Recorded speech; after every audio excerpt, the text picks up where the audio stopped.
우리 신앙과 우리의 현실은 분리될 수가 없습니다. 신앙과 현실은 절대적으로 연결돼서 하나가 되는 것이 마땅하고 그것이 하나님의 뜻입니다. 그러므로 예수 믿는 사람이 신앙 생활을 잘한다면 자신의 현실에도 그게 잘 될 수밖에 없는 거예요. 가만히 교회에서 신앙생활 이렇게 나이롱, 그러니까 제대로 하지 못하는 성도들을 보면 사는 것도 그렇습니다. 이게 잘 살고 못 살고의 문제가 아니라 뭐 더 잘 되냐 못 되냐의 문제가 아니라 정말로 그 신앙이 현실에 적용이 돼서 하나님과 함께 정리정돈된 삶을 사느냐 못 사느냐, 이것이 신앙에서 만들어지는 건데, 신앙과 현실이 분리가 되다 보니까 신앙은 신앙대로 어떤 율법적 행위를 통해서 신앙생활을 하는데 자신의 현실에서는 그게 전혀 적용이 안 된다라는 겁니다. 그러니까 현실이 따로 놀다 보니까 현실에 일어나는 모든 일들에 대해서 육신적으로 해석을 하게 되고 또 다른 사람이나 환경에 의해서 밀려가는 거죠. 그게 하나님과 함께 더불어 자신의 삶을 만들어가는 삶이 아니라는 얘기예요. 그러다 보니까 이 괴리감이 있는 거죠. 신앙과 현실이. 그러니까 신앙적으로 교회 생활하는 거 보면 하나님이 칭찬할 만한데 그 만나는 그 현실이 신앙이 접목이 되어지지 않는 상태의 현실이다 보니까 하나님이 하나도 영광을 받지 못하시고 오히려 그 사람의 현실에 대하는 태도가 결국 자신이 교회에서 배운 것을 다 까먹게 되고 교회에서는 아무리 잘했어도 그 현실에 하나님을 높이지 못하니까 그 현실은 하나님의 축복이 안 된다는 겁니다. 그러니까 교회에서는 잘하는데 현실에서는 잘 못하니까 현실에서 하나님의 흔적을 찾지 못하는 거죠. 그래서 이런 부분들이 교회 안에 이렇게 이런 모습의 어떤 성도분들이 많으니까 과연 어디서부터 문제가냐라는 거죠. 어디서부터? 그거는 근본적으로 그 믿는 자가 교회에서 율법적 행위를 배우는 걸로 끝나는 게 아니라 그 사람이 사고 체계를 바꿔주는 것이 진짜 온전한 신앙을 갖는 진정한 그리스도인의 모습으로 탈바꿈하는 거거든요. 근데 문제는 뭐냐면 교회 안에 이게 행위만 치우치다 보니까 행위로서 자기 신앙을 증명하다 보니까 그 사람 내면은 아무것도 달라진 게 없는 거예요. 행위만 달라지고 행위만 습관적으로 신앙생활을 교회 생활을 할 뿐이지 그 사람 내면은 여전히 세상이 살고 있고 죄가 있고 자기 고정관념 있고 고집이 있고 철학이 있고 논리가 있고, 그러다 보니까 그런 생각으로 자기 현실을 대하다 보니까 하나님과 상관없는 현실을 살고 있는 거죠. 그런 성도들은 어떤 고민에 빠지는 겁니다. 왜 내가 교회에서 신앙생활 잘했는데 왜 내 삶은 이렇게 되지? 라는 것에 어떤 뭐부터 잘못된지 모르는 거예요. 그냥 교회에서 배우는 거는 착하게 율법적 행위와 착하게 도덕적으로 살면 그게 모든 게 다 이루어질 것 같지만 절대로 그렇지 않다는 것입니다. 예수 믿는 사람이 착해서 복 받는다?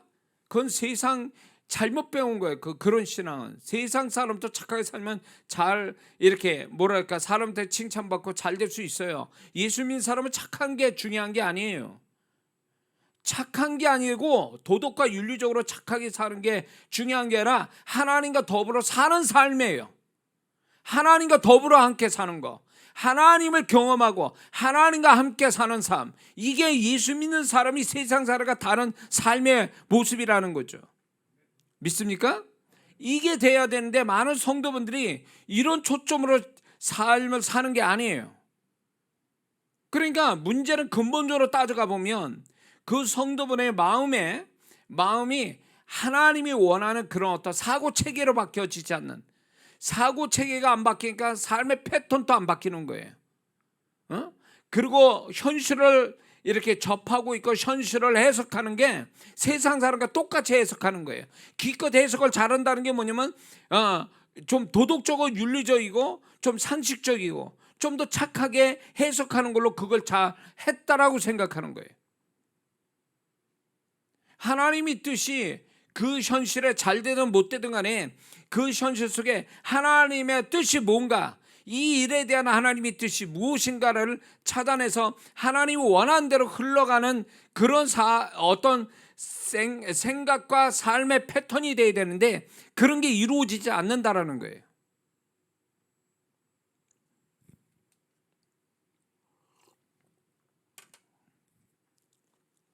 그러니까 그런 성도는 교회에서는 하나님의 흔적을 찾을 수는 있어요. 임재도 있고 은혜도 받고 말씀도 듣고 그래요. 그런데 그런 사람이 세상에서는 아무것도 찾을 수가 없는 거예요. 하나님에 대한 흔적, 영적인 것이라고는 하나도 못 찾는 거죠.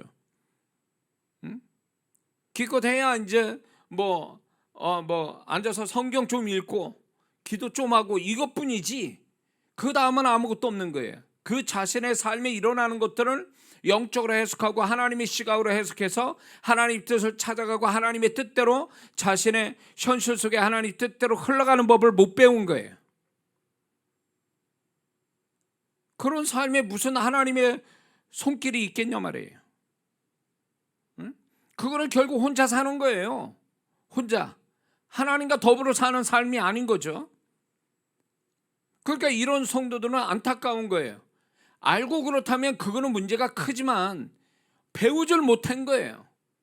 이런 신앙을 배워본 적이 없는 거예요.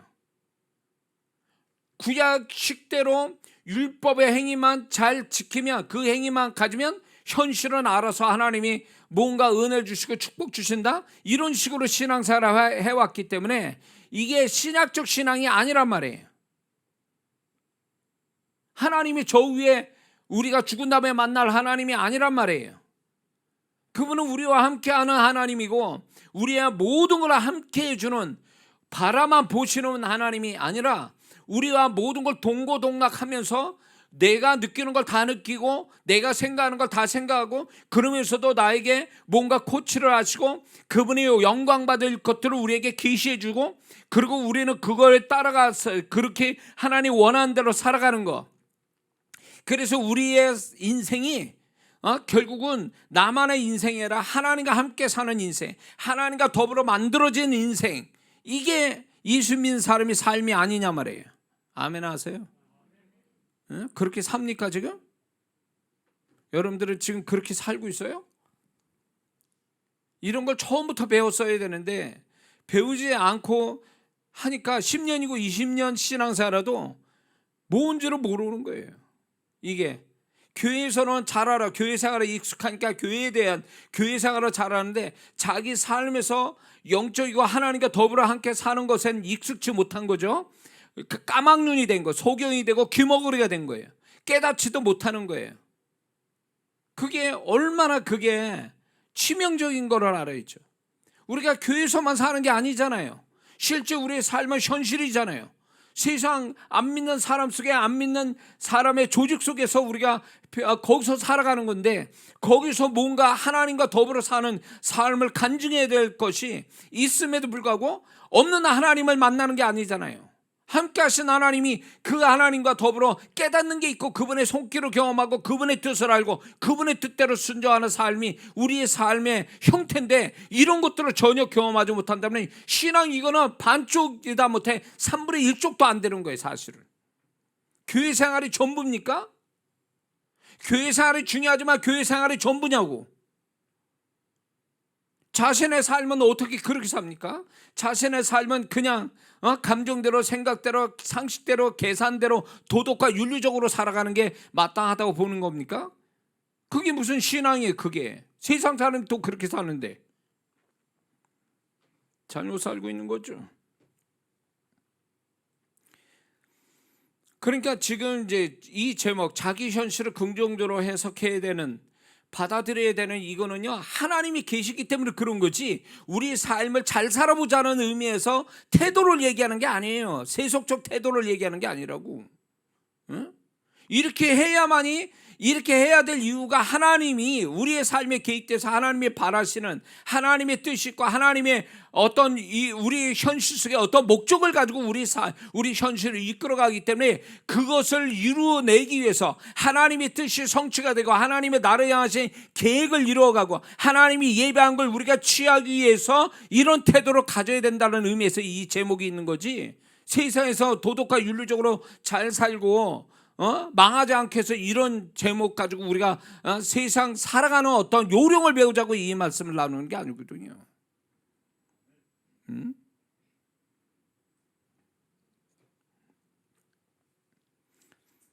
신앙 몇십 년 됐어도요, 자기 삶 속에, 자기 마음과 자기 삶 속에 하나님이 어떻게 계시고 어떻게 이끄시고 어떤 뜻을 가지시고 우리 자신을 이끌어가는지 모르면 그건 신앙생활 한 게 아니에요. 그건 교회 생활한 거지 신앙생활 한 게 아니에요. 신앙생활은 주님과 함께 사는 게 신앙생활이라고 분명히 제가 거듭 말씀드리잖아요. 그러니까 교회 생활 잘하는 사람하고 교회 생활이 신앙생활이 아니란 말이에요. 신앙생활은 주님과 함께 사는 거예요. 교회를 떠나서. 그러면 주님과 함께 살아가는 이 신앙생활이 세상 속에서 그게 이루어지고 있느냐는 거예요.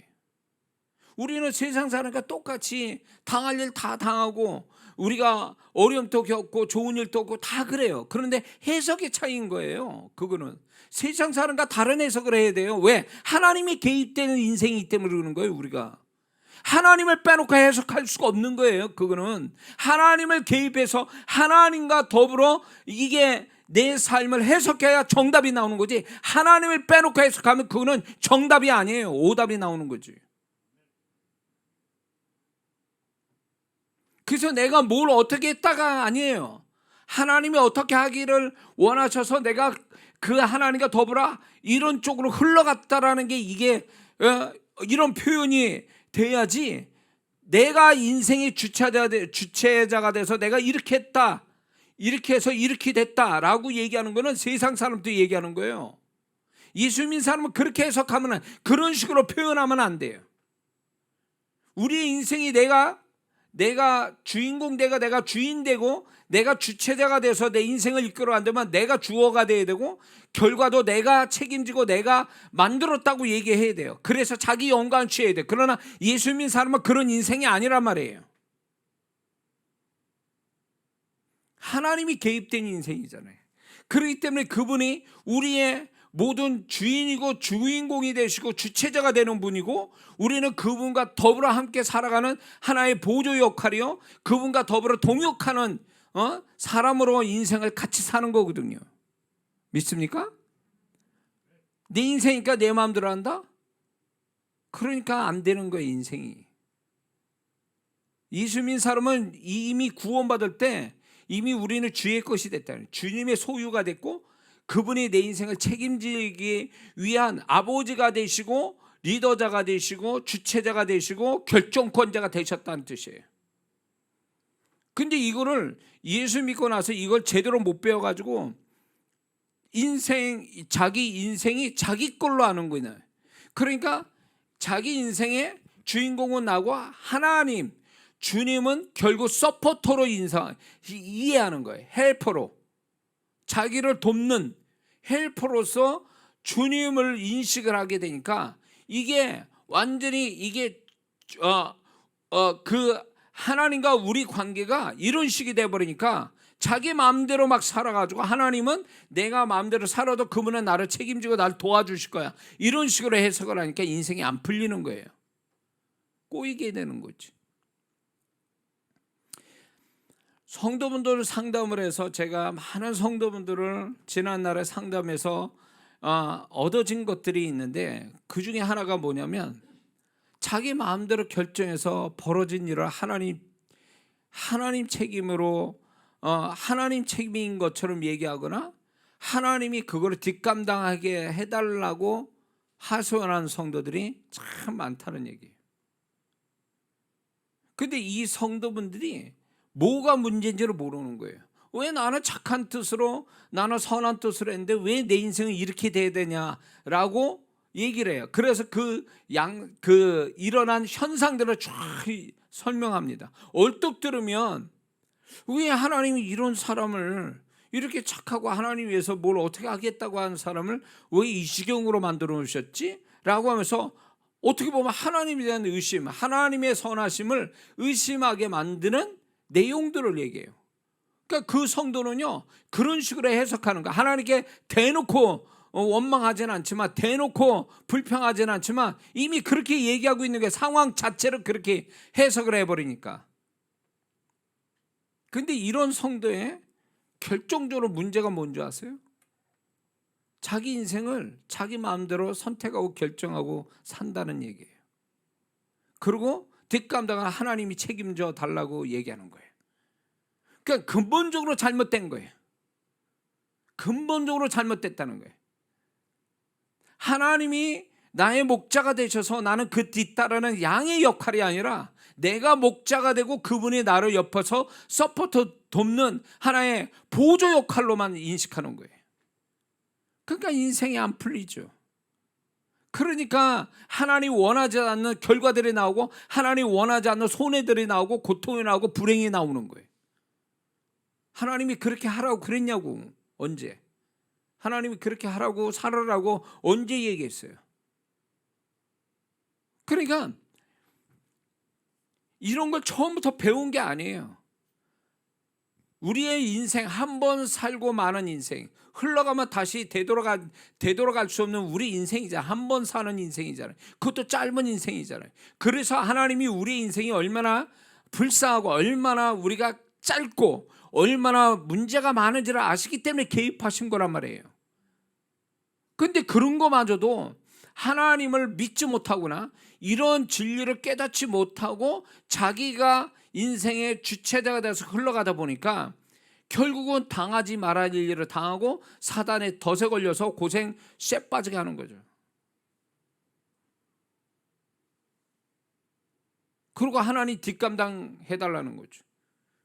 그러면 그 하나님이 해주시는 거는 겨우 거기에서 베드로가 물 위에 걷는 믿음을 가지고 있다 푹 빠져버렸을 때 그 물에 빠진 베드로를 건져주는 거에 지나지 않아요. 하나님의 은혜라는군요. 왜 네 멋대로 했냐는 거지. 응? 내가 안 보이냐? 내가 네 인생 속에 내가 주인이라는 걸 너는 몰라? 월권행위 하는 거, 월권행위. 소위 말해서 그분이 주인인데도 불구하고 그분의 주인됨을 인정하지 않고 내가 주인처럼 하니까 그거는 일종의 월권행위라는 거, 월권행위. 그러니까 하나님이 그래, 그러면 그렇다면 네 마음대로 해봐. 그분은요, 내가 주인 되는 이상, 내가 앞서는 이상 절대로 그분은 그걸 막지를 않아요. 왜? 인격적인 분이니까. 네가 그렇게 결정해서 그렇게 한다면 나는 어쩔 수 없다라는 거예요. 그래서 그분의 뒤로 빠지시는 거예요. 그게 인생이 잘 될 수가 있냐고. 왜 생고생을 하냐고. 그분과 함께 사는 법을 몰라가지고 왜 스스로 고생을 불러들이냐 그 얘기예요. 그분이 어련히 우리 인생에 어떻게 대해질지를 다 알고 계신 그분이 나보다 나를 더 사랑하셔서 예수 그리스도까지 십자가에 못 박아 죽이셔서 나를 구원하신 하나님이 내 인생을, 나라는 존재와 내 인생을 귀히 여기시는데 왜 그걸 안 믿고 자기 스스로 자기 인생 자기가 잘 챙기고 많이 자기 인생을 사랑하는 것처럼 생각해서 하나님을 찾지도 않고 그분의 뜻도 묻지 않는 그런 인생이 과연 잘 될 수 있느냐는 거예요. 그리고 설사 그렇게 해서 자기 인생에 뭔가를 이루었다 그래서 그게 하나님 영광이 되겠습니까? 하나님 영광 안 받으세요. 영광을 안 받으신다고. 하나님이 영광 받지 않으신다면 그게 뭘 의미하는 줄 아세요? 하나님이 개입해서 도우심이었고 하나님이 영광을 받지 않는다면요, 그게 얼마나 불안한 건 줄 아세요? 사단이 그거 얼마든지 욕같이 그냥 한 번에 다 무너뜨릴 수도 있어요. 왜? 하나님이 영광 받으시고 개입해서 하나님이 도우시고 영광 받으시면 하나님의 보증해 주시는, 보장해 주시는, 그분이 지켜주심이 있는데 그거를 보장을 못 받는다 그거예요. 왜? 하나님이 영광이 없으니까. 그거는 자기가 세운 거니까 마귀가 얼마든지 치고 들어와서 그거 무너뜨릴 수도 있어요. 그거는 하나님이 개입된 것만 하나님이 지키시는 거예요. 하나님이 영광 받으신 것만 그걸 보장해 주시는 거예요. 믿습니까? 전부가 신비주지 않는 것은, 하나님 아버지가 신비주지 않은 건 다 뽑힌다고 그랬어요. 그러니까 많은 소위 착하고 도덕적이고 성실한 성도가, 교회 생활 그렇게 불려지는 성도들이 결국 인생 살 때도 그런 식으로 살아요. 하나님 없이 자기의 성실함과 선함과 지혜로 열심히 삽니다. 뭔가를 이루어요. 그러면 많은 사람들이 그 성도를 보며 하나님께 복 받았다 그래요. 복 받은 거에 그게 하나님으로부터 복 받은 겁니까? 그게 하나님이 개입되지도 않고 하나님이 도우심도 없는데, 하나님이 영광 받을 것도 없는데 무슨 그게 복이에요? 그럼 복 아니에요. 그러다 한순간에 날아갈 수도 있어요. 하나님이 보장하지 않은 거니까. 응?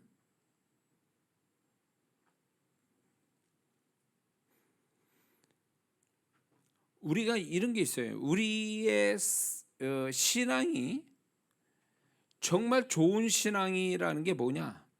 신앙이 점점 좋아진다는 게 뭔지 아세요? 그분의 존재와 그분의 말씀이 점점 생생하게 와닿는다는 것이 신앙생활 잘했다는 증거예요. 생생하게, 과거보다도 그분의 존재와 그분의 말씀이, 그분의 진리가 생생하게 와닿는, 본 것처럼 와닿는 그런 것이 신앙생활 잘했다는 증거예요. 왜 이런 거를 못 배워서 무지해서 그럴 수도 있는데, 알면서 왜 하나님 찾지도 않는 줄 아세요? 왜 말씀대로 안 가는 줄 아세요? 그게 희미하게 느껴지니까. 하나님도 희미하고 멀리 있는 것처럼 느껴지고, 말씀도 희미하고 별거 아닌 것처럼 느껴지니까 그렇게 하는 거예요. 성경 지식 있고 체험 있고 뭐 열심히 하는 성도 중에 이런 성도 있어요. 저 사람 정말 기도도 많이 하고 예배 잘 드리고 봉사도 잘해.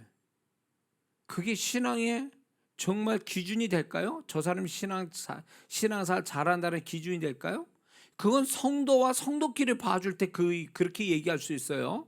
보여지는 거니까. 그러나 하나님은 절대로 그렇게 평가하지 않아요. 그렇게 평가 안 한다고요. 그분의 존재와 그분의 말씀이 막 생생하게 와닿아서 눈에 보는 것 같고 피부에 와닿는 것처럼 느껴지면요, 그 사람은 하나님 없이 못 살고 그분의 말씀대로 순종 안 하면 안 되는 것처럼 살아가는 사람이 되거든요. 공감하시면 아멘 하세요. 네? 그분이 너무 생생하게 막 그분의 존재가 너무너무 이렇게 와닿으니까 그분 없이 못 산다는 거지. 응? 다윗과 바울 같아지는 거예요. 그 다윗과 바울의 신앙이 왜 좋은 줄 아세요? 그 사람들은 결국 다른 성도하고 다른데, 그게 뭐냐면 하나님을 생생하게 경험한 분들이에요. 다윗이나 바울은요. 그러니까 그런 인생을 산 거예요. 왜 오늘날 신앙사 오래 하면서도 뭔가 이렇게 분명치 않고, 신앙도 분명치 않고 신앙사도 분명치 않고 세상 사는 것도 살아가는 것도 좀 분명치 않은 이유가 근본적인 뭐냐면 못 배워서가 아니에요. 그분의 존재와 말씀이 이 뼛속 깊숙이 새겨지듯이 이게 와닿지 않는 거예요. 와닿지 않는 거예요. 거리가 멀게 느껴지는 거예요. 그분의 존재와 그분의 말씀이 거리가 너무 멀게 되니까 안 계신 것처럼 생각하고 그분의 말씀이 별거 아닌 것처럼 생각하게 돼버리는 거예요. 네? 그런 사람이 성경 암송 많이 하면 뭐하냐고.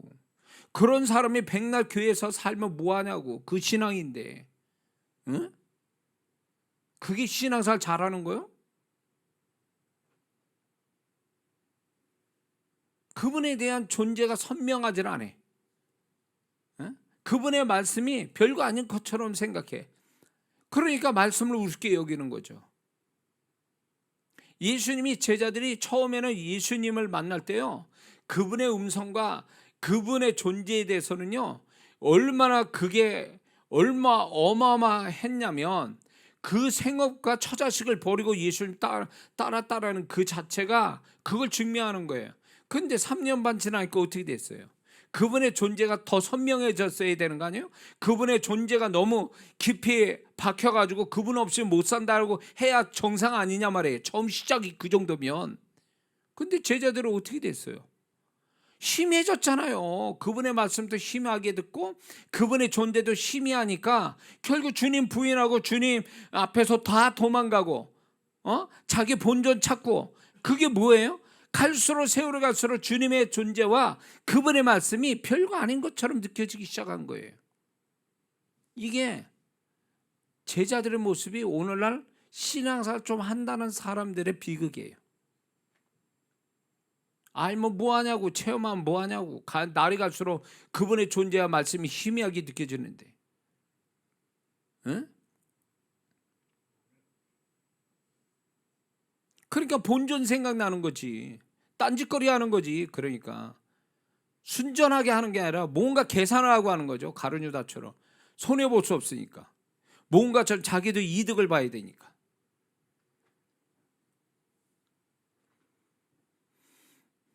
그러니까 신앙생활을 우리끼리는 아우 잘하는데요, 뭐 은혜 받습니다, 뭐 그러지만 주님도 그렇게 보시냐 그거예요. 야, 네 안에 내가 선명하냐? 너 안에 나의 말씀이 분명하냐? 이걸 물으신다면 대답을 정말 자신 있게 대답할 사람 얼마나 되겠어요? 응? 착각에 빠져도 교만해지는 거죠. 성도들이 자기가 뭐가 된 것처럼 착각해요. 에? 그러다 박살나는 거예요.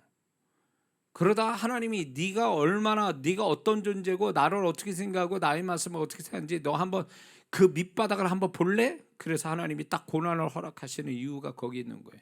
삶의 문제를 아주 그냥 막 진짜 진하게 경험할 때에 거기서 뭘 알아야 돼? 하나님 나 살려주세요. 그게 아니란 말이에요. 그거를 얘기할 게 아니라 내가 얼마나 그분을 심하게 알고 그분의 말씀을 얼마나 하찮게 여겼는가를 찾아야 되는 거예요. 그거를 경험해야지. 그래야 내가 이것밖에 안 되는구나, 그분 앞에서 내가 이 정도밖에 안 되는구나, 절망해야 돼. 절망. 그래야 비로소 내가 그런 상태에 있어야 얼마나 내가 부끄럽고 내가 얼마나 못났고 얼마나 그분 앞에 아직도 신앙생활 제대로 하지 못한 사람인가를 알아야지. 그래야 다시 그분과 그분의 말씀을 다시금 새롭게 붙잡는 성도가 되는 거죠. 믿습니까?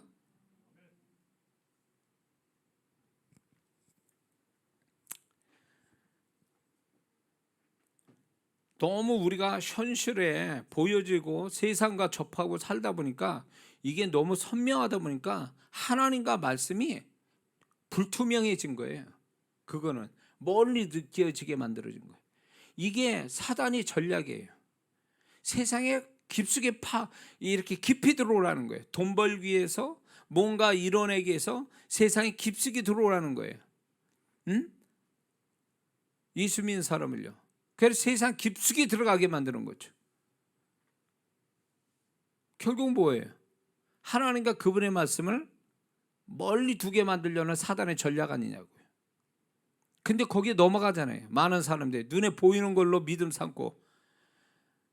성경에 베드로서에 보면 하나님은 롯을 의인이라고 말씀하고 계세요.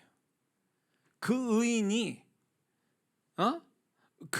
소돔과 고모라 성에 들어갔는데 그 의인이 결국은 소돔과 고모라 성에 물들어 가지고 결국 하나님, 아브라함으로부터 배운 하나님, 그 하나님을 다 까먹은 거죠. 겨우 멸망당할 걸 삼촌 아브라함을 통해서 겨우 구원받았고, 결국은 그 더러운 습관을 그 딸들이 못 버려가지고 아주 부끄러운 조상이 되죠. 그러니까 롯이 의인임에도 불구하고 그 환경에 젖어버려가지고 결국은 그 롯도 그렇고 그 자녀들도 그렇고 전부 다 거기에 물들어 가지고 결국 망한 자가 됐잖아요. 그러니까 예수 믿는 사람이 너무 세상에 파묻히고 먹고 사는데 뭔가 이루기 위해서 파묻히고 너무 보이는 걸로 믿음 쌓고 세상과 더불어 함께 사는데 치중하다 보니까 하나님과 그분의 말씀이 아주 멀리 느껴지고 별거 아닌 것처럼 생각하다가 롯장 나는 거예요. 마지막 때 롯과 같은 자가 되는 거예요. 의인이나 멸망할 자가 되는 거죠. 의인이지만 하나님도 인정하는 의인이지만 멸망할 자가 됐다, 그 얘기예요. 우리가 구원받은 죄인이지만 구원받아 의롭게 된 사람이지만 하나님과 그분의 말씀을 가까이 하고 그분을 그것에 우리가 목숨 걸고 사는, 선명하게 그분의 존재와 말씀을 선명하게 우리가 느끼면서 살아가는 삶이 안 되면 롯장이 난다는 거예요. 의인이나 멸망하는 자. 교회 생활이 전부가 아니란 말이에요. 거듭 말씀이지만. 그렇다고 해서 교회 생활을 무시하라는 얘기는 안 해요. 그러나 교회 생활이 전부가 아니고 우리가 교회 바깥에 나가서 세상과 더불어 살아가는 그 속에 내가 정말로 주님과 함께 사는 신앙생활이 정말 그게 중요하다는 거죠. 그 사람의 진가가 나오는 거예요. 거기서 하나님이 그 사람을 판단하고 거기서 하나님의 그분의 판단이 나오고 그분의 손길이 달라지는 거예요. 그 속에서. 아멘 하세요.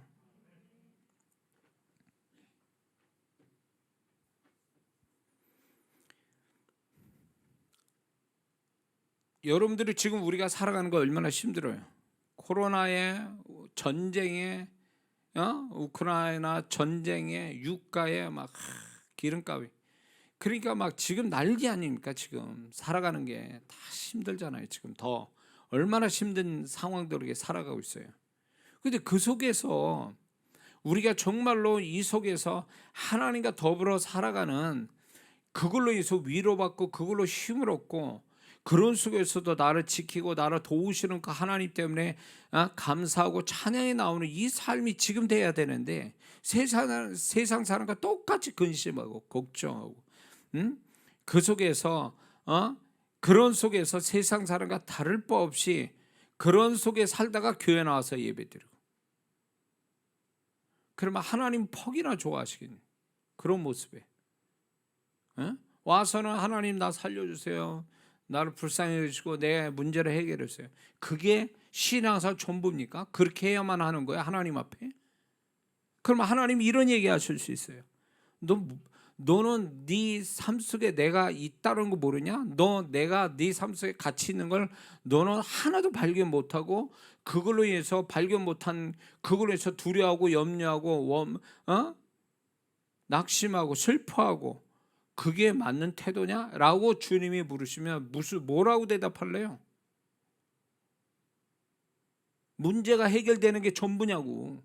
그분의 존재는 어디 갔냐고. 그분이 바라시는 그 순간순간에 그분이 바라시는 태도는 왜 어디 갔냐고 도대체. 교회에서는 그렇게 찬양대하고 기도하고 열심히 그렇게 하면서 왜 그렇게 자기 현실로 돌아가서는 전혀 교회에서 신앙 고백한 건 하나도 안 이루어지냐, 그 얘기예요. 그렇기 때문에 우리가 살아가는 이 삶이 우리가 되고 안 되고 잘 되고 못 되고의 삶이, 세상 사람은 그런 초점으로 보지만 우리는 그런 초점으로 보는 인생이 아니에요. 우리가 살면 얼마나 우리가 잘 살면 얼마나 부자가 되겠어요? 그게 우리 인생의 목표고 그게 우리 인생의 축복입니까? 그건 아니란 말이에요. 정말 우리 인생은요, 많고 적음이 아니고 가치의 문제예요. 의미와 가치의 문제. 근데 그거는요, 하나님이 개입된 것으로 인한 의미와 가치인 거지, 하나님을 빼놓고 얘기하는 삶은 의미도 가치도 없는 거예요. 믿는 자로서는요. 그건 세상에 사는 사람과 별반 차이가 없다는 얘기예요. 응?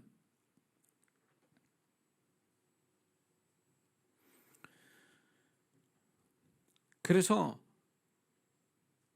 우리가 우리의 삶을 좀 더 의미가 있고 가치 있게 만들려면 좀 우리 자신의 내면에 이 사고 방식, 사고 체계가 좀 바뀌어야 돼요. 하나님과 하나님의 말씀으로 살아가는 체계가 이렇게 이루어져서 그 관점으로 세상을 봐야 돼요. 그런 사고 방식을 가지고 세상을 보고 생각하고 그다음에 그런 것으로 삶의 패턴을 가지고 살아가는 거죠. 그게 하나님이 바라시는 정상적인 크리스찬이에요. 그러면 교회 생활이 다르고 세상에서 살아가는 모습이 다르다면 이건 아직 정상적인 게 아니에요. 아직 완성된 존재나 신앙이 아직 아니라는 거예요. 응?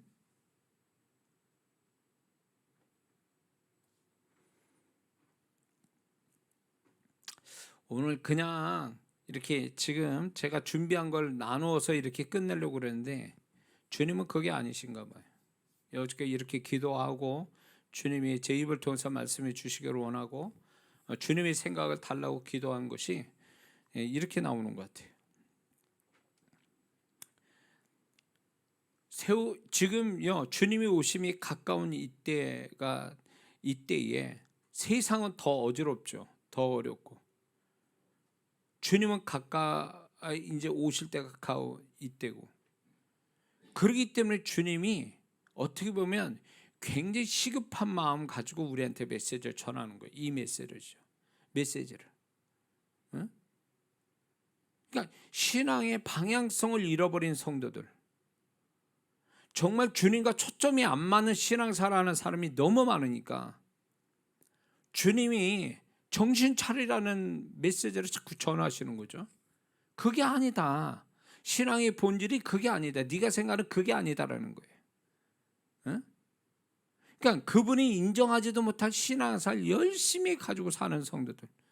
그러니까 못 배운 거예요. 이게 조금만 마음 열고 자기 고집을 버리고 주님 저를 좀 가르쳐 주세요. 내 신앙과 나의 존재가 무엇인지, 문제가 무엇인지, 내가 세상에 살 때 어떤 패턴으로 어떤 모습으로 살아야 이게 맞는 건지 주님께 묻고 답을 받는 그런 게 돼야 되는데 주님께 묻는 게 없어요. 왜냐하면 자기가 생각한 대로 살아가니까 다들. 각자 자기 생각대로 살아가는 거예요.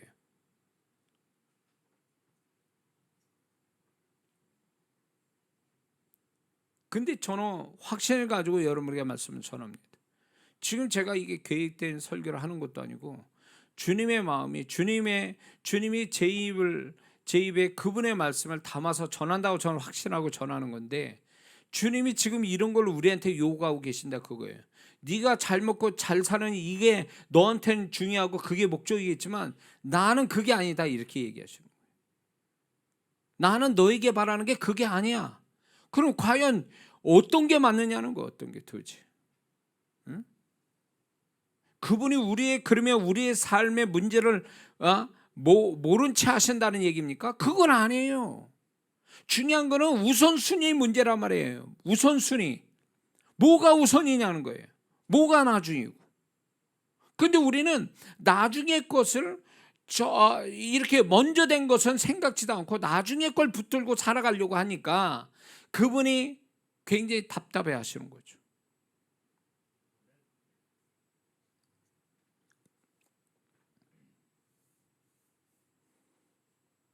제가 이제 병원에 있었다고 그랬죠. 작년에 코로나 때문에. 하나님께서 저에게 왜 그렇게 19일 동안 있었는데 정말 힘들게 있었죠. 다른 사람보다 좀 더 힘들게 있었던 것 같아요. 근데 저에게는 굉장히 영적인 어떤 뭐랄까 휴가 같은 기분이었어요. 육적으로는 괴로웠는데 위태롭고 괴로웠는데도 영적으로는 뭔가 하나님의 휴가를 얻은 것 같은. 그러면서 그게 뭘 의미하냐면 나를 다시금 돌아보는, 내가 그동안 잘해왔는지 내가 잘하고 있는 건지 이게 앞으로 어떻게 흘러가야 그게 맞는 건지에 대한 그런 의문점을 그 주님께 그 병실에서 주님과 소통하면서 내가 거기서 뭔가 다시금 저를 다시금 재조정하는, 제가 새롭게 제가 거듭날 수 있는 시간들이었다는 거죠. 그 시간이.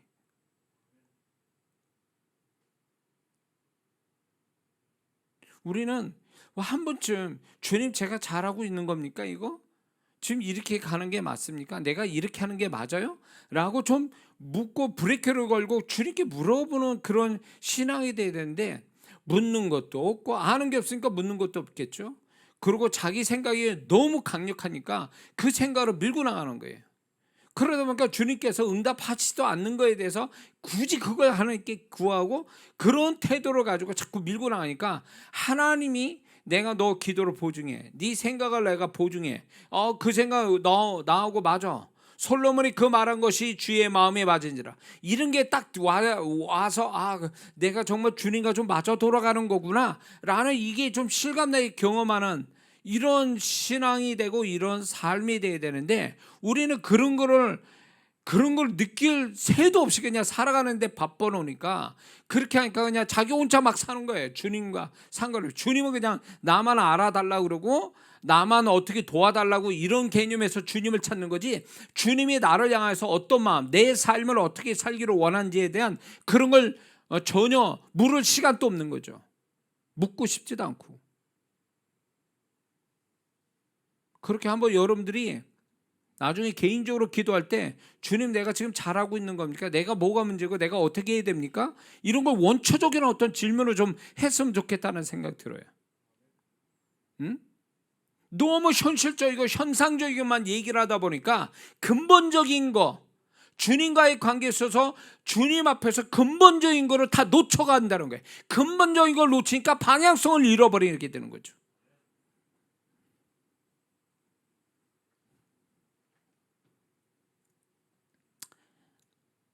주님이 하실 말씀이 많은 거예요. 이게 뭐냐면 지금 우리 현실을 긍정적으로 받아들여야 된다는 이 현실적인 문제, 우리가 가진 현실적인 이 문제 때문에 주님께서 할 말이 많으신 거예요. 응?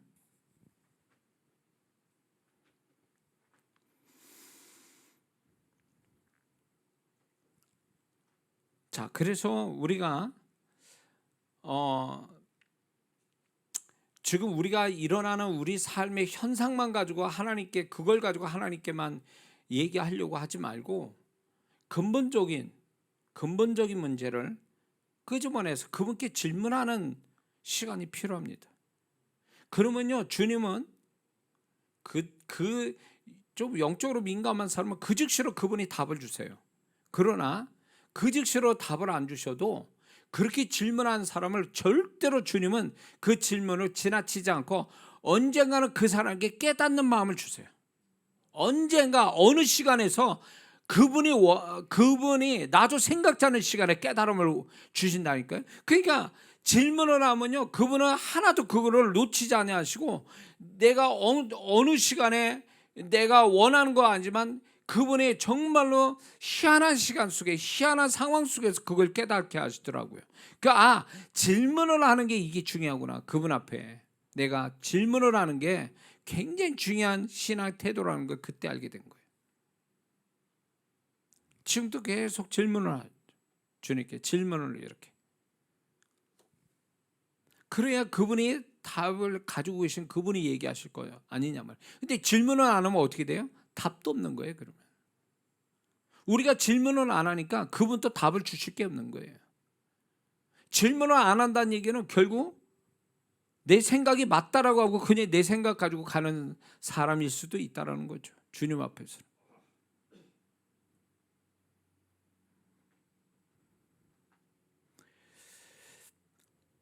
현실, 우리가 가지고 있는 현실, 이것보다도 이 현실에 답을 갖고 계신 주님을 더 가까이 해야 돼요.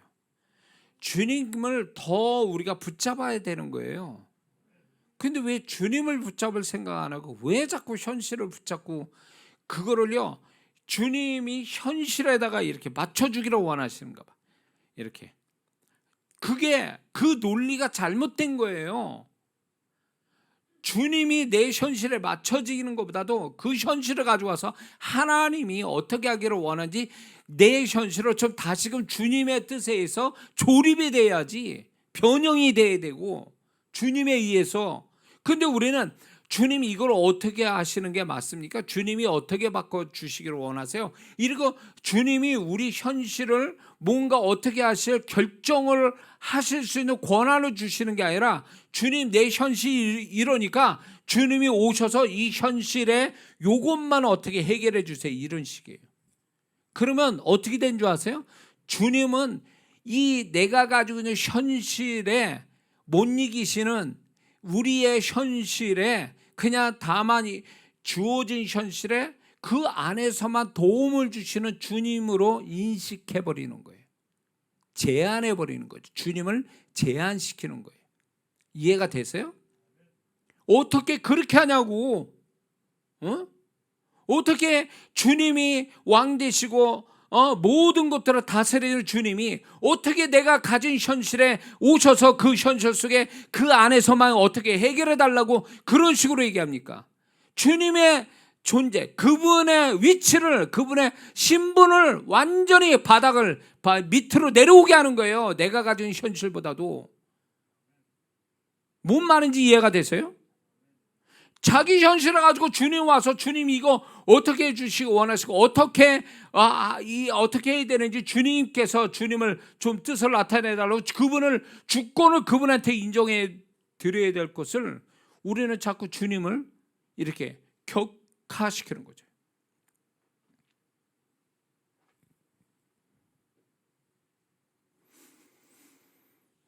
주님이 우리의 현실을 이렇게 분해시켰다 조립시킬 수 있는 능력이 있다라는 걸 안 믿는 성도예요. 그러니까 주님 내가 내 현실이 요만큼이니까 지금 들어오셔서 그것만 어떻게 해결해 달라는 거죠. 누가 이 모든 것의 주인이냐고요. 이 모든 것을 다스릴 자냐는 거예요. 그러니까 주님을 높이는 게 아니라 그거는 결국 주님을 낮추는 거예요. 결국은 주님을 낮추는 거라고. 우리가 뻔히 나오는 거니까 주님 뻔한 그 결과에 내 힘으로 안 되니까 주님이 어떻게 해주세요. 이런 식의 기도입니까? 이게 정말 이게 그분이 원하시는 기도 형태냐고요. 우리가 꼭 그런 식으로 기도를 해야 되는 거예요. 주님이 이 현실 앞에 어떤 생각을 가지시고 어떻게 이 현실을 뒤집을지는 그분만 아시는 거예요. 내가 주문한 대로 그렇게 하시는 게 아니란 말이에요. 그분의 주권을 높여야지. 근데 우리는 기도 속에 가만히 보면 주님을 낮추고 있어요. 주님을 높이는 게 아니에요. 왜? 내가 원하는 대로 이루어 달라고 그러니까. 결국 그거는 뭐냐면 이제 주님께 묻는 게 없이 벌어진 일에 대한 내가 결정을 이렇게 지금 현실이 이렇고 내가 이렇게 결정했으니까 이 부분에 대한 주님이 아무 생각 없이 도와주시기만 하면 됩니다. 이런 얘기예요. 이게 맞는 얘기냐고. 잘 생각해 보세요. 과연 그게 주님을 높이는 걸까요? 그러면서 응답받으면 정말 그분이 기분 좋아서 응답 주시는 거예요? 그분이 제한을 받는 가운데서 제한적으로 주는 응답을 정말 그게 주님을 높이는 거라고 생각됩니까? 정말 그거로 주님이 기쁘게 응답하시는 것 같습니까? 이게 있어요. 주님과 내가 인격적인 관계라는 개념을 이해 못하는 분들이 너무 많아요. 주님과 내가 굉장히 인격적이라 그분은 나의 인격을 존중하세요. 그래서 그 생각이 틀리면 계속 수정시키기 위한 하나님의 어떤 그 우리한테 그 생각이 틀렸다는 걸 이렇게 저렇게 가르쳐 주기를 원하세요. 근데 우리는 그걸 배울 마음도 없는 데다가 아예 모릅니다. 날 가르쳐 주세요. 이렇게라도 하면 겸손하고 그분의 주권을 인정하는 건데 우리는 그렇게도 안 합니다. 벌어진 상황이 뻔하니까 이렇게 어떻게 해달라고 한만 하니까 그게 정말 주님이 그거대로가 100%냐 주님의 생각이 내 생각과 100%냐는 거예요. 동일하냐는 거예요. 아닐 수 있거든요. 아닐 수 있단 말이에요. 정말 주님을 높이는 게 뭔지 아세요? 솔로몬의 그 솔로몬이 분별력 달라고 하는 이 지혜를 달라는 것이 주의 마음에 맞은지라. 이게 주님을 높이는 거예요. 주님이 동일한 생각, 동일한 어떤 생각을 갖고 있는 거를 솔로몬이 그렇게 얘기하는, 그게 주님을 높이는 거란 말이에요. 근데 우리가 정말 그런 식으로 내 생각이 주님 생각하고 일치가 됩니까? 그걸 어떻게 확신해요? 확신 못하면 질문해야지. 그래서 답을 얻어야지. 근데 우리는 그렇게 합니까? 안 하잖아요. 응답보다 더 중요한 게 뭔지 아세요? 그분과의 관계에서 그분과의 어떤 그분을 높이는 것, 우리가 문제를 통해서 그분을 높이는 것, 그게 정말 이게 중요한 부분인데 우리는 응답을 목적으로 삼고 있어요. 방언기도의 목적이 뭐예요? 응답이 목적이 아니에요. 방언기도 통해서 그분과 소통하는 게 목적이에요. 응답이 목적입니까? 응답이 목적이 아니라 그분의 뜻을 아는 게 목적이라고요. 그게 주님을 높이는 태도인데 우리는 그걸로 주님을 높이는 게 아니라 우리는 그거를 어쨌거나 응답이 나오면 그거는 하나님이 기뻐하신 거고 그게 하나님이 원하는 거, 그게 정말 우리가 기도에 성공했다고 그러지만 정말 그럴 수 있냐는 거예요. 광야 생활 때 이스라엘 백성이 고기 먹고 싶다고, 물 먹고 싶다고 그럴 때 그게 정말로 그들이 물 먹고 고기 먹은 게 하나님이 기쁘게 응답한 겁니까? 그들이 하나님의 뜻을 물었습니까? 왜 고기가 없고 왜 물이 없는지? 그거 똑같아요. 우리가 살아가는 게. 왜 이런 일이 벌어지지? 주님, 이게 뭘 의미합니까? 내가 어떻게 해야 되죠? 주님의 생각은 뭡니까? 그러니까 주님을 희미하게 생각하니까 그런 질문조차도 못하는 거예요. 응?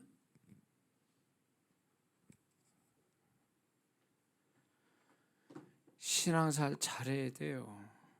본인은 이게 주님으로부터 계속 뭔가 이렇게 판단을 받고 주님의 지적을 받아야 이게 뭔가 신앙이 초점이 주님과 맞아 떨어지고 그분이 원하는 방향으로 흘러갈 텐데 그게 결국 세상에서 성공한다는 의미가 아니에요. 그분과 함께 살아가는 법이 생긴다 그거예요. 우리는 그분의 지적을 받아야 되는데 우리는 주님의 지적을 안 받고 살잖아요.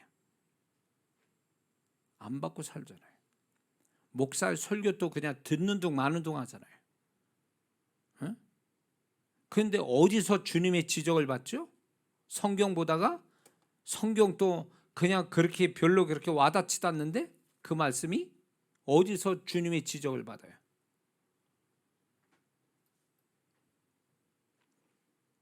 주님의 지적을 받지 않으면 교만해지게 아주 딱 십상이에요. 교만하다는 건 결국 자기 주장대로 자기 뜻대로 하겠다. 그 내가 맞다. 그게 교만 아니에요? 그러니까 신앙이 교만으로 가는 거예요. 교만으로. 주님으로부터 가정교육을 애들이 훌륭한 부모 밑에서 가정교육을 받는데 그 가정교육 중에 하나가 뭐냐? 지적을 받는 거예요. 물론 훌륭한 부모는 그 아이를 감정 상하지 않게 이렇게 가르친다는 게 결국 지적하는 거거든요. 지적하면서 분별력을 갖게 만들어 주는 거거든요. 그렇게 교육받은 자녀는요 커서도 사회생활 잘하게 돼 있어요. 그런 자녀들이 가정교육을 잘 받으면. 근데 신앙도 마찬가지예요. 주님께 그렇게 정말 주님으로부터의 지적을 잘 받는, 주님으로부터 잘 가르침을 받은 사람은요 주님과 함께 살거나 주님으로부터 인정받는 신앙생활을 하게 돼 있어요. 근데 비행 청소년처럼 이게 부모한테 지적받거나 교육받은 게 없으니까 지 멋대로 사는 비행 청소년 같이 되면 결국 그 아이들이 뭘 어떻게 하겠습니까? 그 아이들이 나중에 똑같아요. 신앙생활이 결국 주님께 계속 묻고 지적받고 묻고 가르침받고 이런 식의 계속 진행되면서 그분과 이렇게 뭔가 마저 돌아가는 그런 게 신앙생활이란 말이에요. 그러니까 그분의 존재가 더 선명해지는 거거든요. 그분의 말씀이 더 선명해지고, 이게 신앙인데 우리는 이런 신앙을 배운 적도 없고 이렇게 하려고 하지도 않으니까 결국은 행위에 치우치고 종교적인 어떤 생활을 하다가 끝나고 마는 거죠. 그러니까 주님이 그 성도를 보면 진짜 주님이 고구마 한 10개 잡수신 것 같은 결과가 되는 거예요. 답답해 하신다, 그 얘기예요. 그거는 신앙이 아니지. 응? 구약에는 율법만 잘 지키면 복도 받고 그래요. 근데 우리는 율법적 행위로서 복 받는 자가 아니란 말이에요. 지금은 주님과 함께 사는 거잖아요. 존재하고 계신, 실존하고 계신 주님과 함께 사는 거죠. 그러면 그분을 의식해야 되는 거 아니에요? 그분을.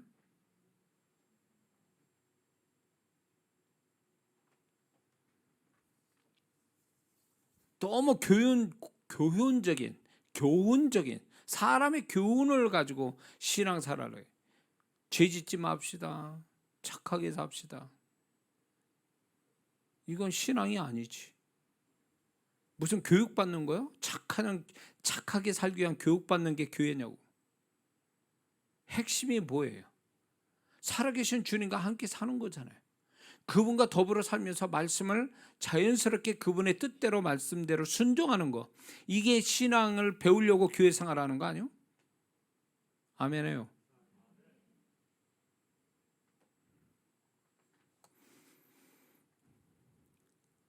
자, 그래서 주님이 기뻐하시는 그런 신앙의 모습을 가지고 살아가야 되는데, 자, 그래서 이 부분을, 이게 중요하다는 걸 먼저 말씀을 드리고, 그거의 기준에서, 그거의 기본으로 해가지고 우리가 가지고 있는 안 좋은 현실이 생겼을 때에 과연 우리가 가져야 할 태도가 뭐냐? 응? 주님을 의식하는 거 빼놓고 우리가 정말로 안 좋은 현실을 만날 때 지혜로운 우리 자신의 태도가 뭐냐, 이거를 지금 배우는 거거든요. 주님이 계시기 때문에 주님도 우리의 태도가 어떠하냐에 따라 풍성히 나타나시기도 하고 안 나타나시기도 해요. 요셉에게 풍성하게 나타나서 형통케 하신 하나님이 나타날 정도가 되었다는 것은 요셉 자신이 그런 노예 생활에 어떤 태도를 가져야 되는지를 알고 있었다는 얘기예요. 하나님이 원하는 태도를 가졌기 때문에 그 하나님이 풍성하게 형통의 하나님으로 나타나셨다, 그 얘기예요. 이해가 되시죠? 그러면 우리도 그런 태도를 가져야 되는데, 그분을 의식하면서 우리가 하나님 바라시는 태도를 가져야 되는데, 지난주에 2가지를 얘기하고 오늘 이제 3번째 얘기하는 게 뭐냐면, 안 좋은 현실을 만날 때 입술을 통제해야 된다는 것입니다. 입술을 통제해야 된다. 자, 그 잠언서 21장 23절에 이런 말씀이 있습니다. 입과 혀를 지키는 자는 그 영혼을 환난에서 보존하느니라. 환난에서 보호받는 것이 결국 우리가 그 어려운 상황에서 우리가 말을 지킨다, 언어를 지킨다, 이 굉장히 중요하다는 거죠. 그래서 다윗이 이런 얘기합니다. 다윗이 시편 141편 3절에서 여호와여 내 입 앞에 파수꾼을 세우시고 내 입의 문을 지키소서. 다윗도 이렇게 환난 가운데 놓여져 있을 때도 그는 가장 그 입술을 지켰다라는 거죠. 자신의 입술을. 이게 왜 그러냐면, 우리가 자꾸 사단이요, 우리가 어려운 현실을 만나게 되면 우리의 감정과 안 좋은 감정을 자꾸 입으로 부정적으로 자꾸 표현되기 시작하면, 그 표현된 부정적 언어에 사단이 그 언어를 가지고 쓴다라는 거죠. 그래서 사단이 그 사람의 언어를 가지고 그 사람을 더 이렇게 죄해버린다, 이렇게 묶어버린다는 거죠. 그래서 잠언서 6장 2절의 말씀에 내 말로 인하여 얽히고 내 말로 인하여 잡히게 되었느니라. 그래서 우리가 안 좋은 현실을 만날 때 우리는 입술을 굳게 지킬 줄 아는 것이 지혜고, 그래야 이 안 좋은 현실을 벗어날 수 있는 아주 우리에게 아주 중요한 태도가 된다는 걸 잊지 말아야 될 줄 믿습니다. 그게 대상이 뭐 있는 가운데 이렇게 안 좋은 소리 하는 것도 있지만, 나 혼자 중얼거리는 소리라도 함부로 말한다는 것은 굉장히 위험스럽다. 특히 안 좋은 현실을 만났을 때 안 좋은 말을 한다는 것은 불난 집에 기름 껴는 것과 똑같다라는 얘기예요. 그래서 오히려 그런 상황에서 어떤 안 좋은 현실에서는 입 다물고 그냥 침묵하는 게 최선은 아니에요. 오히려 그 현실을 극복하고 그 현실을 바꿔줄 수 있는 긍정적 언어로 쓰는 것이 그런 어떤 안 좋은 현실을 극복하고 하나님이 역사하게 만드는 어떤 통로 역할을 한다는 걸 우리는 잊지 말아야 됩니다. 자, 그 다음에 우리가 안 좋은 현실을 우리가 만나게 되면 우리가 가져야 할 또 두 번째 태도는, 안 좋은 현실은 낮아지라고 하신 분명한 하나님의 메시지가 있기 때문에 마음의 겸손함을 갖는 것이 중요하다는 것입니다. 안 좋은 현실을 만난다는 것은 그만큼 하나님이 그를 누르는 건데, 결국 그것은 우리 자신의 교만을 꺾기 위한 하나님이 허락된 일들이거든요. 그래서 안 좋은 현실을 만날 때 불평한다는 것은 결국 마음이 높아진 것이기 때문에 불평하는 거거든요.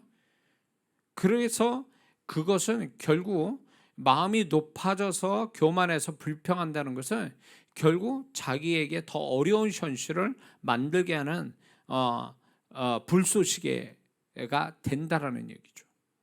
그래서 우리가 어려울 때, 안 좋은 현실을 만날 때 분명히 하나님께서 나를 낮추라고 하시는구나. 그러면은 바짝 마음에 낮춘다는 것은 결국 또 이런 거예요. 불평한다는 것은 마음이 교만해서 불평한다라면, 마음을 낮춘다는 얘기는 결국 그 자기의 안 좋은 현실마저도 긍정적으로 수용한다는 것이 낮아진 마음이거든요. 안 좋은 현실도 그냥 자기가 수용하는 거죠. 그 태도가 중요하다는 거죠. 불평한다는 건 결국 자기 현실을 거부하는 것과 같은 거거든요. 교만의 표시이면서 자기 현실을 거부하는 거거든요. 그러니까 광야 1세대가 왜 그들의 하나님이 진노의 대상이 됐냐면, 하나님이 이끄신 삶인데 그들은 끊임없이 원망하고 불평한다는 얘기는 결국 그들이 교만을 스스로 나타내는 거고, 결국 그런 교만이 하나님이 이끄심에 대한 어떤 의심하는 거고, 하나님이 이끄심에 대한 어떤 하나님을 무시하는 것이 돼버렸다라는 거죠. 그것이 결국 그들은 더 이상의 축복으로 나아가지 못하고 그들이 불평했던 땅에서 죽게 되는 거죠. 그러니까 우리가 안 좋은 현실이 있을 때 그 안 좋은 현실을 벗어나는 길은 이런 어떤 자기 현실을 낮아진 마음으로 기꺼이 긍정적으로 수용하는 태도가 낮아진 마음이기 때문에, 그럴 때 비로소 하나님께서 그 안 좋은 현실을 벗어나게 하는 은혜를 그런 태도에서 나타나게 하시는 거거든요.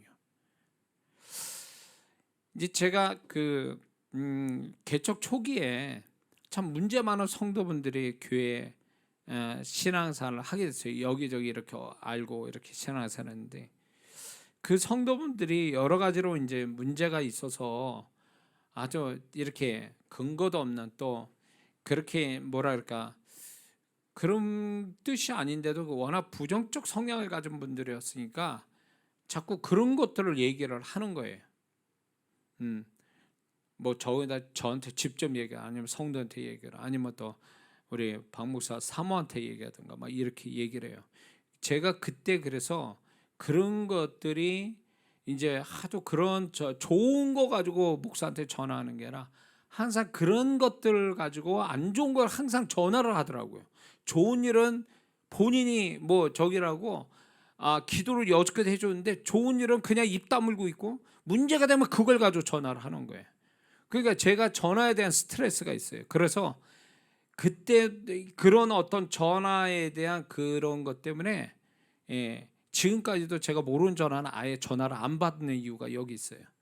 근데 그 성도분들이 이렇게 말도 안 되는 문제를 가지고 자꾸 이렇게 전화를 하고 뭐 이런 거에 대해서 이제 저도 이제 뭐랄까 뒤에 가서 그 성도분들 제 아내와 더불어 그때 어렸으니까 목회자지만 저도 내 성격 못 이겨서 또 뭐 제 박목사 붙잡고 뭐 이렇게 저렇게 또 얘기를 했지요. 근데 그게 하나님 보실 때 굉장히 교만하게 보신 거예요, 저를. 그런 것 때문에 제가 이제 그런 성도들이 제가 이제 직접 또 뭐 얘기를 하면은 내 말이 틀린 말은 아닌데 하나님께서는 그렇게 하는 태도를 하나님께서 영혼을 그게 정말 사랑하는 게 아니라는 것을 하나님이 가르쳐 주시는 거예요. 그래서 그 성도를 이게 잘못됐다고 이렇게 제가 지적하고 판단을 이렇게 하는 거에 대해서 그 자리에서 성도가 이해를 하지만 결국 그것이 어떤 뭐랄까 또 다른 또 불씨가 되고 막 이렇게 되는 것 때문에 그런 문제가 반복이 되는 거예요. 그래서 저는 그런 것들이 저는 그게 성도들 문제라고 생각을 했어요. 근데 주님께서 가르쳐 주신 게 그게 아니고 네가 교만하니까 성도들을 불평하니까 그 성도도 너를 향해서 불평한다. 근데 제가 전도를 하면서 한 영혼의 귀함을 알고 그 영혼 때문에 주님이 얼마나 마음 아파하시고 한 영혼이 돌아오는 게 얼마나 하나님을 기쁘시게 하고 그런 거를 제가 전도의 길바닥에서 그걸 경험하게 된 거예요. 주님의 마음을. 그러면서 제가 마음이 낮아진 거예요. 큰 교회에서 신앙생활 해도 될 성도들이 이 지하의 조그만 교회 알지도 못하는 별별 없는 전도사 목사한테 와서 신앙생활 한다는 그것만으로도 감지덕지고 고마워하고 그 성도들을 위해서 정말로 목사로서 잘 이렇게 해줘야 되는 거 신앙교육을 해줘야 되는데 저는 이제 그 성도들이 안 따라오고 제 수준의 신앙 수준에 못 쫓아오니까 저도 이제 불만이 막 생기고 이런 것 자체가 제가 성도에 대해서 하나님 앞에서 교만한 내 모습을 하나님이 알게 하신 거예요. 그러니까 내가 교만하니까 끈이 없는 거예요. 이 문제들이. 근데 전도하면서 제가 이제 깨진 거죠. 저 자신이. 그러면서 교회 나와서 앉아주는 것만 해도 졸고 있는 그 모습마저도 굉장히 감사한 거예요. 그 영혼들이 너무 고맙고 정말 그 영혼이 또 불쌍해 보이고 이렇게 마음이 제가 낮아지게 된 거예요. 낮아지니까 그런 문제가 없어지더라고요. 응? 그러니까 결국 뭐였냐면 제가 저에게 닥쳐진 이 목회적 현실에 안 좋은 현실을 저도 불평하고 막 이러면 해결해 지적하고 판단하는 게 해결책인 줄 알았는데 그게 결국 나의 교만이었고 그것이 해결이 아니라 또 다른 문제를 만드는 그런 모습이 된 거죠. 근데 그 문제가 어떻게 해결되냐면 제가 마음을 낮추고 정말 내가 내 문제를 찾게 되고 영혼의 불쌍함을 알게 되고 그러면서 그거를 긍정적으로 나의 현실을 받아들이게 되니까 희한하게 그 성도분들이 그런 부분들이 사라져 버린 거예요. 그리고 이제 솔직한 심정으로 저 영혼은 고만세 이거 좀 교회 좀 나가줬으면 좋겠다. 이런 마음이 그때 있었단 말이에요. 너무 힘드니까. 그런데 그 성도는 나가지 않고 여전히 힘들게 하더라고요. 그래서 나가달라고 속으로는 하나님 저 성도가 좀 더 좋은 교회 가서 신앙생활 했으면 좋겠고 저도 마음이 편했으면 좋겠습니다. 막 그렇게 기도를 했다고요, 정에 사실. 근데 안 나가요. 안 나와서 계속 옆에서 힘들게. 응? 그래서 이제 내가 얼마 안 되는 성도라도 좀 속 편한 이렇게 좀 그런 성도가 있으면 좋겠는데 그 성도들이 막 힘들게 하는 성도들이 있으니까 좀 나가줬으면 싶었는데도 안 나가고 계속 괴롭히더니 내가 마음을 딱 낮추고 나의 문제가 발견되고 내가 나의 잘못됨을 발견되고 제가 그래가지고 성도들 앞에서 무릎 꿇고 회개했어요. 주일날. 박 목사 알아요. 우리 이전선 모르지. 내가 그 전도하고요. 전도하면서 내 모습 보고 내가 잘못을 알게 되고 회개거리가 되고 그리고 있어준 것만 해도 고마운 그 성도들 앞에 내가 뭘 잘못했는지 주일날 여기서 무릎 꿇고 성도들한테 죄 자백했어요. 제가. 그러면서 나는 이런 목사라고. 그때 그런 얘기 했나? 이 교회가 마음에 안 들면 딴 교회 가시라고. 훌륭한 목사님 찾아가라고. 제가 그랬단 말이에요. 이거는 내가 그런 말을 했는지 안 했는지 나 모르겠어요. 박 목사한테 확인을 받아야 될 것 같아요. 근데 제가 그렇게 했단 말이에요. 죄 자백을 했단 말이에요. 주일날. 근데요. 희한하게 그 다음부터는 문제가 없는 거예요. 성도들의 그런 문제가 안 나타나더라고요. 이게 내 문제였구나. 이게 저 성도의 문제가 아니라 내 문제였구나. 내 문제. 내가 잘못돼서 저 영혼이 우리 성도들이 하나님이 보내주신 저 영혼들을 내가 교만하게 상대를 하고 교만하게 대하니까 저 영혼들이 그렇게 나의 교만 때문에 나를 지적하고 나를 얘기하는 것들에 대해서 내가 못 알아듣고 나도 교만하게 대했던 이런 모습이 내가 잘못됐구나. 내가 마음을 낮추고 하나님이 주신 이 목회적 현실을 그런 영혼들을 끌어안고 고마워하고 기도해주고 불쌍히 여기는 마음 가지니까 그냥 해결이 되더라. 그 얘기예요. 그 마음을 지금까지 잊지를 못해요. 지금도. 그래서 이게 상대방의 문제가 아니고 상대방의 어떤 내가 접하고 있는 현실의 문제가 아니라 그 현실을 내가 어떤 태도로 그 현실을 대하느냐에 따라서 그 다음 현실이 어떻게 나올 건가가 딱 답이 나오더라고요. 근데 참 희한한 게 뭔지 아세요? 제가 마음을 낮춰서 정말 진짜요. 제가 예배 때 울면서 그렇게 기도한 적 있어요. 예배 인도하기 전에 하나님, 저 성도들이 뭐가 아셔서 이런 교회를 찾아오고 나 같은 목사한테 은혜 받으려고 저렇게 하는지 알 수가 없다고. 전에는 왜 안 나와? 그 집사는 안 나고 왜 하지? 그러니까 열받은 거예요. 열받은 채 예배를 인도한 적이 한두 번이 아니에요. 그때는. 그러니까 내가 내 의가 얼마나 크고 내가 얼마나 목회자로서 교만한지 성도들을 얼마나 또 정죄를 하고 있었는지 드러난 거죠. 그러니까 성도분들이 또 뭐라고 막 그러고 그게 악순환처럼 돼버린 거죠. 근데 이제 제가 이렇게 전도하면서 깨지고 주님 길 받아서 주님 모습 보게 주님 음성 듣고 한 영혼의 귀함을 알고 막 그렇게 뒤집어지고 그렇게 돼서 예배 때마다 저 영혼이 여기에 교회 나오는 것만 해도 기적이고 저렇게 졸고 있는 그 졸고 있는 자체만으로도 너무 귀한 거예요. 그리고 정말 저 성도들이 문제가 많은데도 불구하고 교회를 나와서 예배드린다는 그 자체가 주님이 불쌍히 여겨주셔서 나 때문이 아니라 저 영혼 때문이라도 주님 은혜를 베풀어 달라고 하는 기도를 한두 번 드린 게 아니에요. 근데요 이제 그렇게 나를 딴 교회 갔으면 좋겠다는 그 성도가 안 가더니 속을 새기고 정말 그 성도를 품고 있는데 그 성도가 가버리더라고. 이제 사랑할 만하니까 가버리는 거야.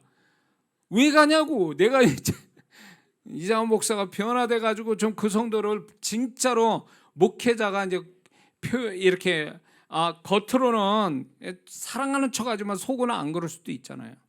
근데 이제 진짜 속으로도 그 영혼을 정말 아끼고 사랑하고 불쌍히 여기는 마음을 딱 가질 때 왜 그 성도가 떠나가냐고요. 난 그걸 보면서 하나님이 저 영혼을 통해서 나의 교만을 보게 하시고 내가 나의 잘못됨을 보게 하시고 나를 낮추려고 하나님이 저 성도를 하나님 보내셨구나. 근데 이제 내가 낮아져서 그 영혼을 품을 만하니까 하나님이 그래, 내가 너에 대한 시험은 끝났다. 그래서 그 성도는 또 다른 좋은 교회를, 우리 교회보다 더 좋은 교회로 가게 하시는, 그걸 볼 때 이게 우연처럼 보입니까? 아니에요. 절대 그렇지 않습니다. 제가 개척을 하면서 우리 교회 그때 당시에, 개척 당시에 재정의 반을 담당하는 아주 인테리 부부가 우리 교회에 들어왔어요. 걸맞지 않게, 우리 교회 모습에 걸맞지 않게 아주 인테리 잘생기고 그런 부부가 이렇게 저희 교회에 왔는데, 하나님께서 제가 그 성도를 정말 아껴서 교회 생활 잘해서 일꾼 되게 하려고 하는 내 마음은 있었지만, 주님은 네가 사람을 나보다 더 믿는다, 이런 걸 주님이 캐치를 하신 거예요. 그래서 그 성도가 떠나가게 하시더라고요. 그러면서 사람에 대한 어떤 믿음을 갖고 사람에 대해서 내가 더 그 성도를 더 아끼고 이러면요, 그 성도는 하나님이 떠나보내시더라고요. 그게 뭐냐면, 주님께서 반복돼서 가르친 게, 처음에 부르다가 너는 사람을 나보다 더 생각함으로 우상이 되어졌다. 네가 목회에 내가 보내준 양이, 너는 그 양을 믿고 있구나, 나를 믿는 게 아니라. 그래서 주님이 그걸 지적하시는 거예요. 그래서 제가 그거를 배우고 나서 절대로 사람을, 주님을 더 의지하지 않고 사람을 의지하면 결국 하나님이 그런 부분을 저한테 야단치는 것을 제가 경험한 거죠. 그러므로 여러분들이, 제가 왜 이런 얘기하냐면, 결국 그 사람의 문제고 나에게 내 앞에 벌어진 그 환경 상황이 그게 문제인 줄 같지만, 사실은 그걸 통하여 하나님은 나를 보게 하시는 거거든요. 내가 어떤 모습을 가지고 살아야 되는지, 내가 뭐가 문제인지를 하나님은 내가 만나진 안 좋은 현실, 기분 나쁜 현실을 경험함으로 인해서 나를 돌아보게 하고 내가 어떤 태도로 가져야 되는지를 가르쳐주고 계시는 거예요.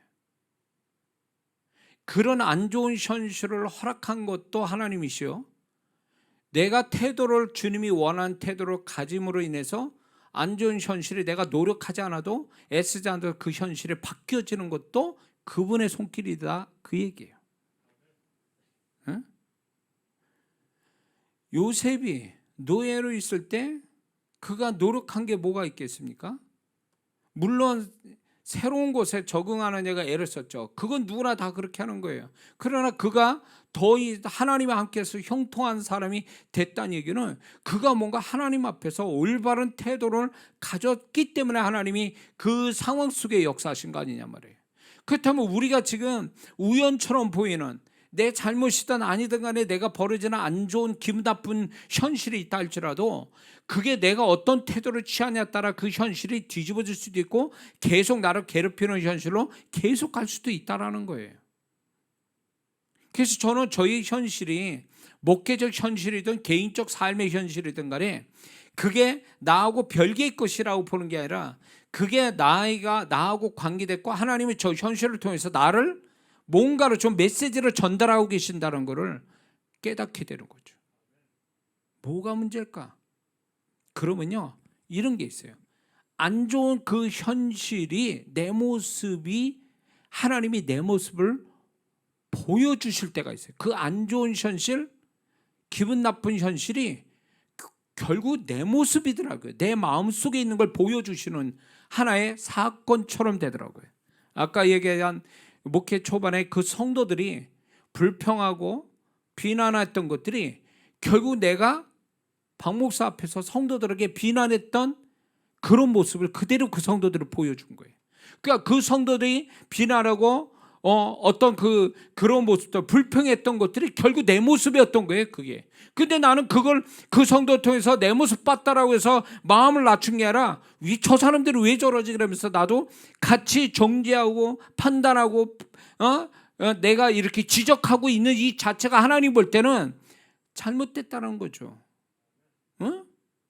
야, 난 너를 보게 하려고 그 성도의 그 모습을 통해서 너를 보게 하려고 했더니 너는 네 모습 본 게 아니라 그 사람을 보고 있었냐? 그 사람이 네가 의롭기 때문에 저 사람을 판단하고 비난하고 정죄해도 뭐 지적해도 너는 맞다고 생각하느냐, 그 얘기예요. 그걸 가르쳐 주신 거예요.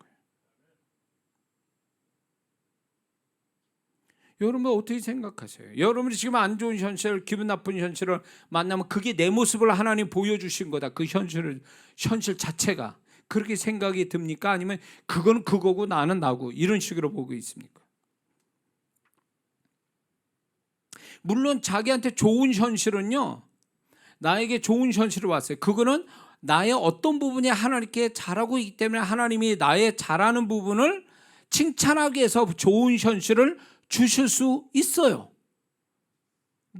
그렇게 해석해야 되는 거예요. 그거는. 그러면 안 좋은 현실, 기분 나쁜 현실을 어떻게 해석해야 돼요? 아, 하나님이 내 속에 나도 모르는, 아니면 나도 알고 있는 나의 안 좋은 것들을 내 현실에서 드러내고 계시는구나. 그럼 어떻게 해야 돼요? 부끄러워해야죠. 회개해야죠. 마음을 낮춰야죠. 그게 하나님의 뜻이잖아요. 그렇게 해서 하나님이 네가 아는구나. 네 속에 뭐가 있는지 내가 현실로 보여주니까 네가 그걸 네 모습으로 와서 알았구나. 제가 그랬잖아요. 제가 그 성도들을 그렇게 했는데 내가 정말 마음 낮춰서 회개하고 성도한테 죄 자백하고 그래가지고 내가 정말로 잘 섬기려고 했으니까 비로소 그 성도들이 떠나갔다고? 누가 그렇게 한 거예요? 오게 한 분은 누구고 나가게 한 분은 또 누구예요? 네? 그분들이 스스로 알아서 오고 스스로 나간 거예요? 아니요. 그게 하나님의 섭리인 거예요. 나를 가르치기 위한 섭리라는 거예요. 그러니까 목회를 하나님께서 나는 성도들 대상으로 해서 목회한 줄 알았더니 주님이 나에게 영혼들을 주신 거는 내가 그 양들을 통해서 너를 내가 목회하고 있었다. 내가 너를 가르쳤다. 그렇게 해서 겨우 된 게 이 정도예요. 제가 주님으로부터 가르침 받아가지고 어떻게 그거를 우연이라고 얘기하고 어떻게 그 현실과 나, 그 성도와 나를 관계가 없는 것처럼 생각할 수 있느냐 말이에요. 이거는 불신앙적인 생각 아니에요? 하나님이 우리의 머리털까지 다 세신다고 그랬는데 그러면 우리가 가지고 있는 현실이 나하고 별개의 문제란 말이에요? 아니에요. 그렇지 않아요. 안 좋은 현실, 기분 나쁜 현실을 나를 보게 하시는 거예요. 나를 보게 하려고 드러내신 거예요. 그냥 부끄럽고 아주 그 부끄러운 내 모습, 내 안에 나만 알고 있는 나의 부끄러운 모습을 현실로 딱 드러내게 하실 때 그게 얼마나 부끄러운 얘기예요. 하나님 드러내신 거예요. 그게 안 좋은 현실로. 그 성도분들의 그 모습이 나의 속에서 있었던, 내 안에 박 목사하고 얘기했던 그게 그 성도들이 대놓고 보여준 거예요. 나한테. 근데 나는 몰랐죠. 목회 초반에 저 성도들 성깔이 안 좋아가지고 그냥 맨날 저렇게 한다고, 저런 태도 보인다고 그랬지 그게 내 모습인 줄 알았겠냐고요. 제가 목사인 나도 몰랐는데. 여러분들은 어떻습니까? 여러분이 만나는 그 안 좋은 현실에 나의 어떤 부분을 안 좋아 보이는, 하나님 앞에 안 좋아 보이는 그 모습을 보여줬다라고 생각 드십니까 혹시? 그러니까 내가 가지고 있는 현실이 내 안에 있는 거를요 들춰내시는 거예요. 보이지 않는 내 속을 보이는 현실로 들춰낸 거예요. 나의 어떤 부분에 어떤 조각을 보여주신 거예요. 그 사람 통해서, 그 현실을 통해서. 그럼 부끄러워하고 회개해야지. 마음을 낮춰야죠. 어떻게 지적하고 어떻게 그거를 정죄하고 비난할 수 있어요. 그게 자기를 향하고 있는 건데. 하나님은 그렇게 생각하시는 거예요. 야, 너는 정신 나갔구나. 너를 향해서 얘기했는데 너는 어떻게 누구를 향해서 얘기하니 지금? 너를 향해서 지금 얘기하는 거야 지금. 근데 넌 누구를 향해서 얘기하니? 그게 네 모습인데.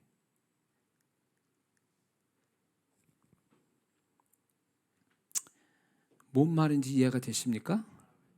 그러니까 너무 하나님이 우리의 삶에 같이 계시고 내 삶을 다 이끌어 가신다는 게 희미하게 생각하니까 나와 현실을 분리해서 보고 그 현실이 하나님이 개입된 현실이 아니라 어쩌다 생긴 현실로 인식하니까 문제가 되는 거예요. 그게.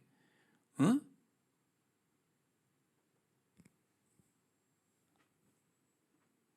여러분도 한번 경험해 보세요. 하나님 원하는 태도 딱 가졌을 때 현실은 확 뒤집어지는 거. 내가 애쓰고 힘쓰지 않는데 현실은 막 뒤집어졌어. 어?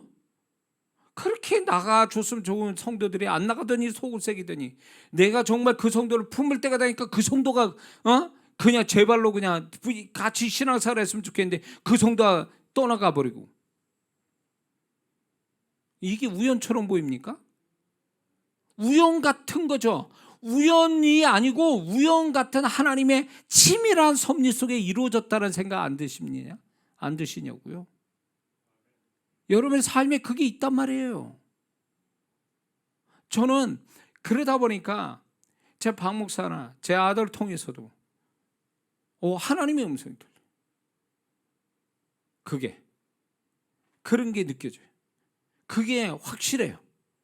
내가 겉으로 말을 안 했지만 하나님 말씀하는구나. 저렇게 현실에 어떤 현실에 일어난 현상이 있지 않습니까? 내 현실에 그 현상이 딱 보는 순간에 소름이 쫙 끼칠 때가 많아요. 왜? 내 속을 하나님이 아시고 아직 드러내고 있구나. 드러내서 너 한번 부끄러움 당해봐라. 드러내면서 네가 이런 모습이야 이런 걸로 막 보여주실 때 소름이 쫙쫙 끼쳐. 나보다 나를 더 잘 아시는 하나님. 왜 근데 주님을 왜 안 계신 것처럼 생각하고 살아가냐고. 왜? 예? 주님이 이렇게 너무너무 우리한테 보여주고 들려주고 알게 하고 깨닫게 하는데 왜 그 주님이 안 계신 것처럼 아무 생각 없이 살아가냐 그거예요. 세상 사람처럼. 그러니까 주님이 답답해 하시는 거예요. 그러니까 반복되는 거예요. 예를 들어서 교만한 사람 만나가지고 교만한 현실을 만나가지고 괴로움 당하면 이게 내 교만 때문에 생겼구나. 그래서 교만을 버리고 겸손해야 그 교만한 현실이 없어질 건데 그걸 못 버리니까 계속 반복돼서 일어나는 거예요. 그 일이 이 상황에서 이쪽에서 일어나서 저쪽 같아 저쪽에서 또 그 현상은 다른데 내용은 똑같아. 교만 버려라. 넌 교만 때문에 망하는 거야. 너는 어디 가도 네가 그 교만 버리지 않는 한 나는 계속 너를 추적해가지고 네 교만 버릴 때까지 그 현실을 내가 보여줄 거야. 얼마나 무섭습니까? 응? 그래서 내가 나를 비춰봐서 나를 모르면 그 사람은 그 현실은요 자기가 모르는 그 모습을 계속 봐서 버리지 않는 한 그 사람 알 때까지 그 상황을 계속 내용만 뭡니까?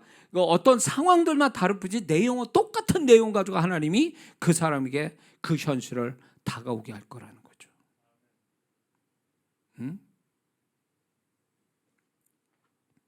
좀 실감나게 제 얘기가 이 얘기에 아주 지극히 100분의 1, 1000분의 1밖에 안 돼요.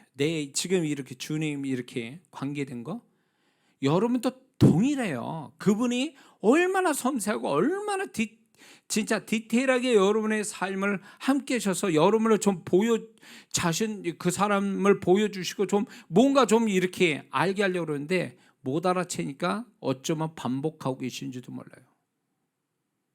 깨달아야 돼요. 특히 좋은 현실은 이제 나중에 얘기했지만 좋은 현실 하나님이 내가 이런 부분이 하나님 마음에 드셔서 이런 좋은 현실을 주셨구나 이렇게 해석을 하는 게 맞고요. 안 좋은 현실 기분 나쁜 현실은요 나의 속에 버려져야 되고 부끄럽고 잘못된 거를 들춰내서 나를 하나님이 이렇게 하시는구나.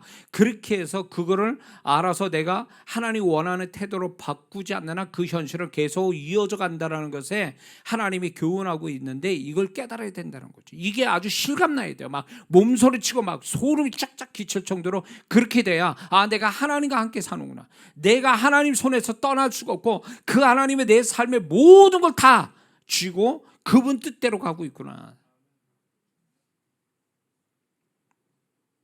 깨달으시기를 주의 이름으로 축원합니다. 그분과 함께 사는 삶, 그래서 우연도 없고 저절로 되는 것도 없고 그분의 손에서 모든 게 시작과 끝을 맺고 있다라는 거예요. 응? 그럴 때 내가 그분의 이게요, 그분과 함께 사는 것의 시작이 뭔지 아세요?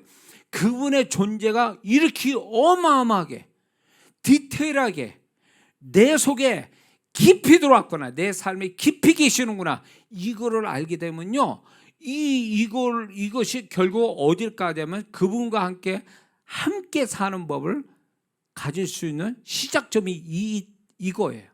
이 깨달음이 와야 되는 거예요. 그러면 정말로 그 사람은 주님 없이는 안 되고 이게 다 주님께서 이렇게 하시니 내가 어떻게 생각해야 돼요? 어떻게 해야 될까요? 이렇게 묻고 사는, 이렇게 되면 정말 그 사람은 교회가 없어도 신앙생활 잘할 거예요. 교회가 없다 할지라도 그 정도의 신앙이 된다는 거죠. 우리가 그렇게 살아야 될 줄을 믿습니다. 기도하겠습니다.